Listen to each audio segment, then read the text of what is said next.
Bienvenidos, soy Óscar Valladares y esto es Informe Extra. Este miércoles, Luis Arce, el presidente de Bolivia, dio un mensaje a la nación anunciando diversas medidas para resolver la crisis del combustible que afecta gravemente al país. Sin embargo, se trataría de medidas cosméticas que difícilmente podrían resolver problemas estructurales que son la explicación de la actual crisis. Para analizar este tema nos acompaña Hugo Achá, politólogo y analista político. Hugo, gracias por acompañarnos. Un placer, a sus órdenes. Bueno, antes de pasar a las medidas anunciadas por Luis Arce, ¿podrías describirnos el escenario político y económico en el que Arce ha dado este mensaje a la nación?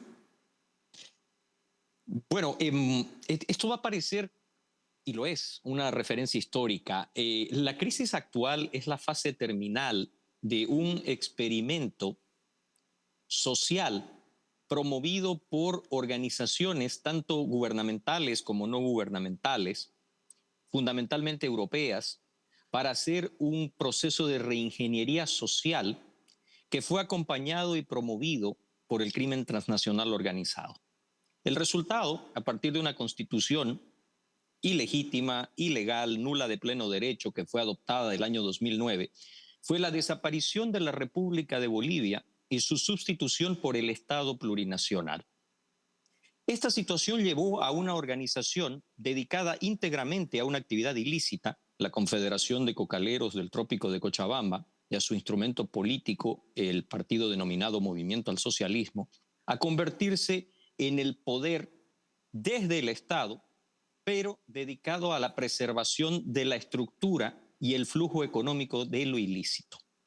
A partir de allí se constituyó en un eslabón esencial de una cadena que ha alimentado a actores que van mucho más allá, inclusive del hemisferio occidental, que incluyen a agencias de inteligencia de países como Irán, a sus proxies, Hezbollah, Hamas, a las agencias de inteligencia de la Federación Rusa, a los servicios operativos de China, pero también a organizaciones criminales como el PCC, primero Comando de Capital en el Brasil, a los carteles mexicanos, a muchas organizaciones delictivas, pero sobre todo a la ruptura del ciclo y el deterioro y erosión de la democracia en el conjunto de las Américas. Es imposible soslayar el proceso boliviano cuando uno analiza la corrupción que permeó al Brasil, que penetró y permitió los conflictos en Chile, que deterioró e inclusive exacerbó conflictos muy violentos en el Perú, que es el motivo central de la corrupción que ha afectado a la Argentina y que en buena medida hace a todos los problemas que enfrenta la actual administración del presidente Milei. Internamente, y esto es bueno también recordarlo, se dio un proceso de destrucción institucional.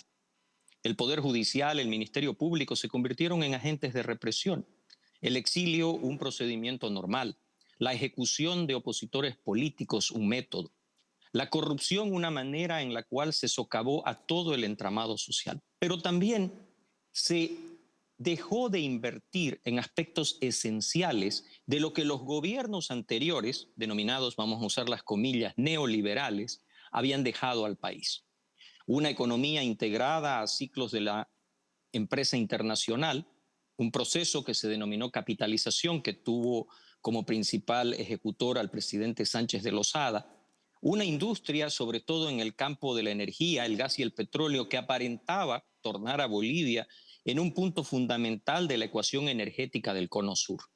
Sin embargo, al surgir el tema de la cuestión de lo ilícito, el partido en función de gobierno se dedicó simplemente a explotar sin desarrollar estos aspectos, pero también por una cuestión de diseño, porque cualquier fuente de generación financiera que no estuviera controlada por la organización en el poder se veía como una amenaza. Situación que se agudizó mucho más, recordarás, a partir de la caída de Evo Morales del poder después de 21 días de protestas ciudadanas y de la asunción de un gobierno transicional a la cabeza constitucional, legal, de la presidenta Yanine Áñez, que el día de ayer cumplió 4 años en la cárcel, ¿no es cierto? Entonces, esta organización criminal cuya cabeza es Evo Morales Ayma, se convirtió básicamente en el dueño de las vidas y haciendas de un Estado que a caballo de la corrupción, de la arbitrariedad, del abuso, ha terminado de agotar todas las fuentes formales posibles para la economía. Y el resultado es lo que estás viendo. Un país en una crisis casi terminal, una ausencia de divisa extranjera para un país que a partir del 21.060, medida adoptada por Víctor Paz Estenssoro en 1985, le diera una viabilidad financiera y económica al país y que busca desesperadamente una salida. Creo que ese es el resumen más apretado que te puedo hacer de cómo llegamos a esta situación. Ahora, Hugo, tú mencionas que, digamos, este sistema está pasando por una suerte de fase terminal. Sin embargo, la crisis, que cada vez es peor en Bolivia, recuerda que otros países con regímenes socialistas también han pasado por crisis incluso peores, como por ejemplo la dictadura cubana en el periodo especial en los 90, y también Venezuela, y digamos que estos regímenes se han mantenido.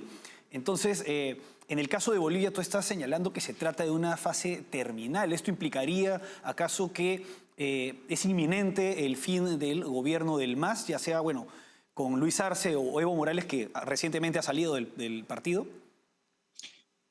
Me disculpo porque tal vez no fui claro. Lo que está en estado terminal es el Estado boliviano. A la organización que siempre vio al Estado como una cuestión accesoria para la protección de la actividad ilícita, el bienestar de la población, las finanzas públicas, no les interesan. Son meras herramientas para la continuidad de la actividad ilícita.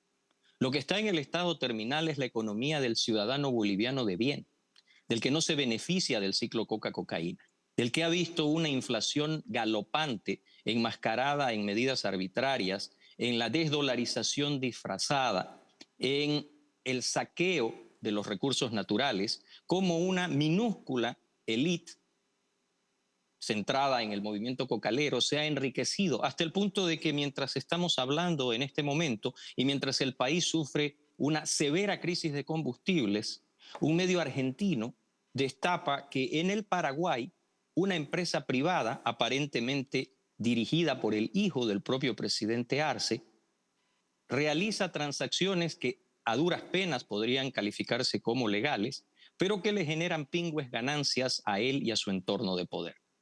Mientras esto sucede, Evo Morales, que está investigado por delitos extremadamente serios que tú has abordado en este espacio, se parapeta en su reducto, el área del Chapare, a donde básicamente, reitero, la actividad esencial es el ciclo coca-cocaína, desafía cualquier tipo de autoridad, vamos a usar las comillas de nuevo, formal, y se erige en candidato, pese a que está inhabilitado legalmente, constitucionalmente, mediante decisiones adoptadas en instancias internacionales y que incluso aparentemente en las últimas horas ni siquiera tendría un partido para canalizar la candidatura.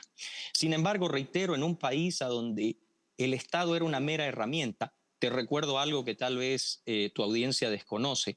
Durante el ciclo de poder omnímodo de Evo Morales Ayma, Evo Morales nunca dejó de ser el secretario ejecutivo de la Confederación de Cocaleros del Trópico de Cochabamba. Vale decir, el presidente del Estado plurinacional era al mismo tiempo la máxima autoridad de esta organización. ¿Por qué? Porque en realidad lo que interesaba era la protección del interés y la actividad financiera generada a partir del ciclo ilícito, que es el principal interés de esta organización. El Estado es una mera herramienta. Se habló de que en algún momento Bolivia se había tornado en un narcoestado. No, Bolivia fue más allá. El Estado plurinacional se convirtió en la primera vez que un Estado westfaliano se transformaba en una herramienta absoluta al servicio de la protección, de la promoción, de la facilitación del flujo financiero para el crimen transnacional organizado de una actividad ilícita.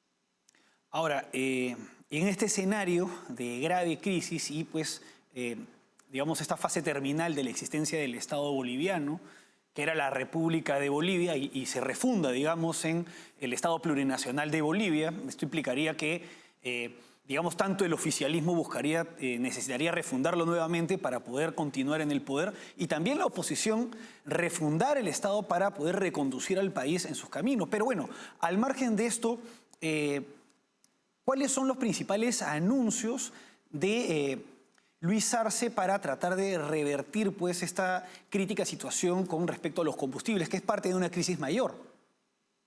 Bueno, el presidente en funciones, el señor Luis Arce, quiere todo el tiempo soslayar el hecho de que él fue el ministro de Economía del gobierno anterior, ¿no es cierto? Porque no se le puede echar la culpa al periodo transicional de la presidenta constitucional, la señora Yanine Áñez. El saqueo de los recursos naturales, la ausencia absoluta de inversiones, sobre todo en el campo de la exploración, la perforación, el mantenimiento de todo lo que era el upstream, el downstream en la industria petrolera, es responsabilidad del señor Arce, ministro, que hoy día se queja como Arce presidente, ¿no es cierto? Pero en función de ello, ninguna de las medidas sugeridas tiene ningún tipo de sentido para una solución de fondo, ni al problema de la carencia de divisa extranjera. Quiero recordarte de que Bolivia vive una economía en la práctica dolarizada a partir de los 80s. La circulación de la divisa americana es legal y paralela, constante, con la divisa nacional, el boliviano, ¿no es cierto? El problema, vuelvo a reiterarte, es compuesto, porque por un lado tienes una organización que es el verdadero poder, que realiza la mayor parte de sus transacciones en divisa extranjera, porque en el crimen transnacional organizado no te van a aceptar pago en yuan, no te van a aceptar pago en boliviano, no te van a aceptar pago en rublo, quieren dólares, ¿no es cierto? Y entonces también se transforma en una aspiradora de lo poco de divisa extranjera que entra al país. Simultáneamente, se quiere hablar de que esto se resolvería a partir de la captación de créditos. El Tesoro General de la Nación de Bolivia ha sido saqueado hasta límites inimaginables, las reservas consumidas. En este momento, para lo que resta de una economía formal que ha ido descendiendo cada vez más a una situación de existencia precaria, le es terriblemente complicado continuar operando. La mayor parte elige un rubro, la agroindustria, la manufactura, para pagarle a tus proveedores, para adquirir repuestos, para mantener servicios. Tú necesitas dólares. ¿Cómo puedes hacer ese tipo de transacciones o generar un contrato estable si el Estado no te garantiza ningún tipo de solidez financiera? Entonces, lo que plantea Arce, y se lo han dicho las organizaciones empresariales, se lo han dicho las organizaciones sociales, es básicamente un parche para tratar de llegar al 17 de agosto y poder llevar a cabo las elecciones. Ahora, hay algo en lo que no nos tenemos que equivocar. Arce tiene un rol hoy en el que se lo muestra como el sepulturero del proceso al que arrastró el movimiento al socialismo al país. Pero el responsable de la crisis, el responsable del deterioro, el responsable de la destrucción institucional, el responsable de crímenes inclusive de lesa humanidad, se llama Evo Morales Ayma. Sería un error y además, cambiar ese enfoque. Además está, como bien señalaste hace unos minutos, tratando de presentarse nuevamente como candidato a la presidencia a pesar de estar impedido constitucionalmente para ello. Y se ha convertido en el principal adversario de quien fuera su ministro de Economía. Hugo, vamos ahora a una pausa y regresamos en el segundo bloque para continuar profundizando en este tema.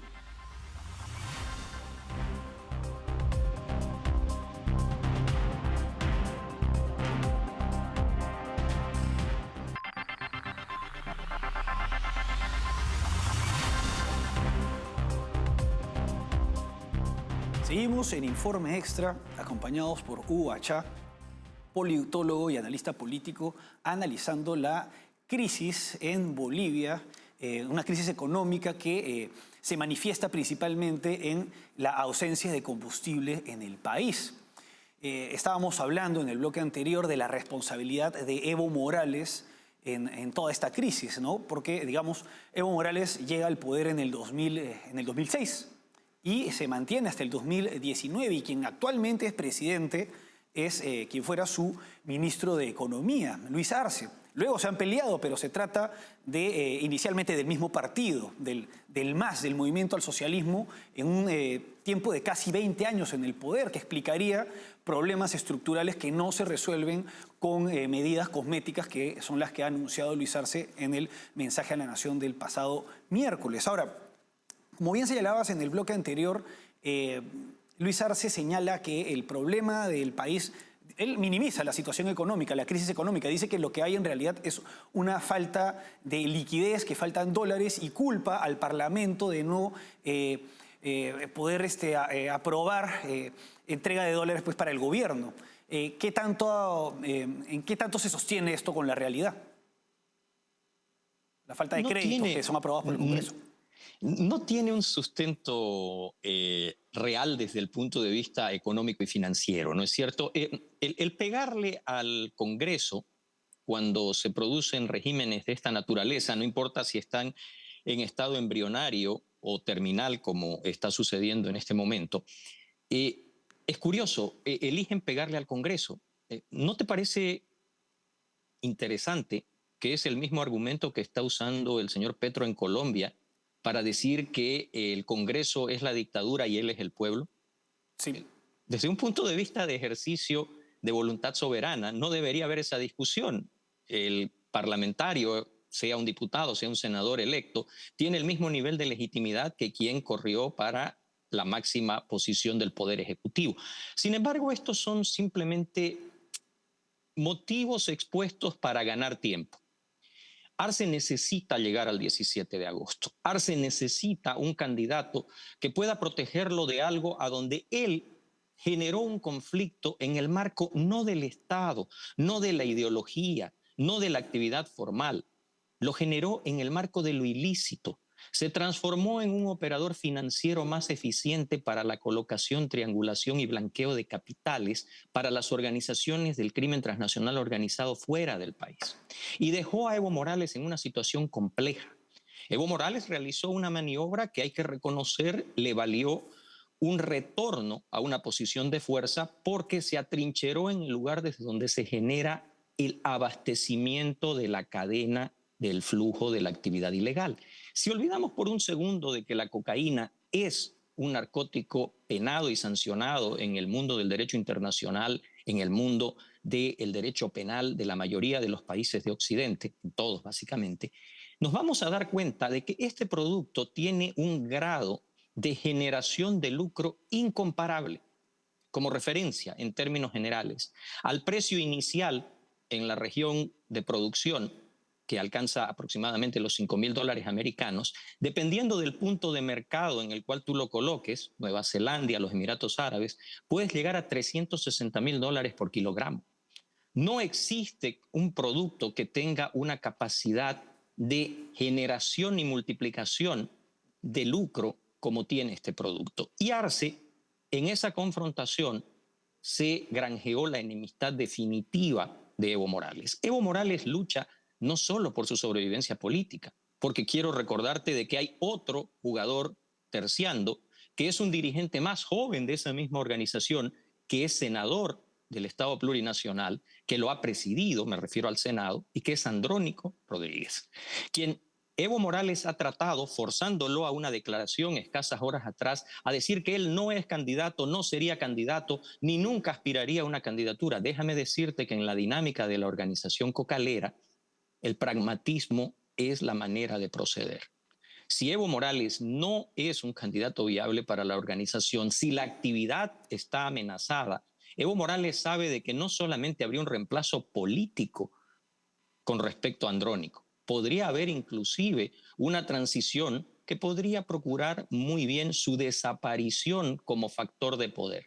Y sin poder, Evo Morales enfrenta un conjunto de consecuencias legales por asesinatos, torturas, secuestros extrajudiciales, procesos dentro y fuera del país, trata y tráfico de personas. Y bueno, me quedaría corto el programa para enumerarte la cantidad de procesos que podría enfrentar el expresidente del Estado Plurinacional, Evo Morales Ayma. Hugo, vamos ahora a una pausa y regresamos con el último bloque.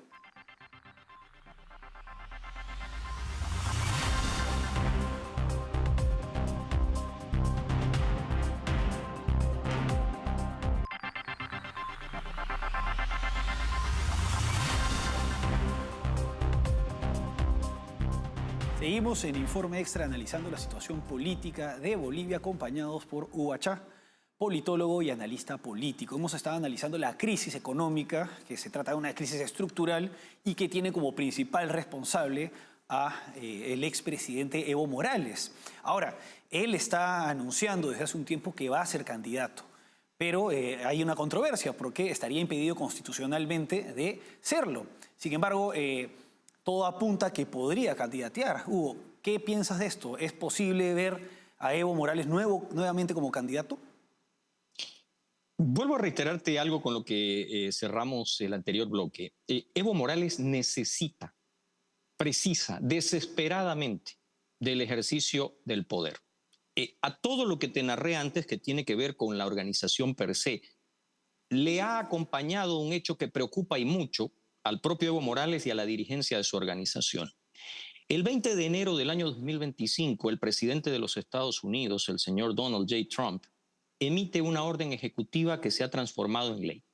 E indica que las organizaciones del crimen organizado que desarrollen actividades que incluyen el narcotráfico y estados que se beneficien del ciclo ilícito se transformarán en organizaciones terroristas.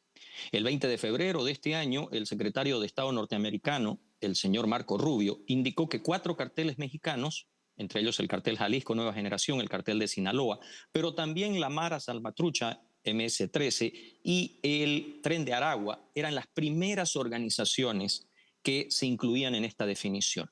A partir de allí, yo creo que un temor muy fundado se instaló en los gobiernos de Venezuela y de Bolivia, más que nada.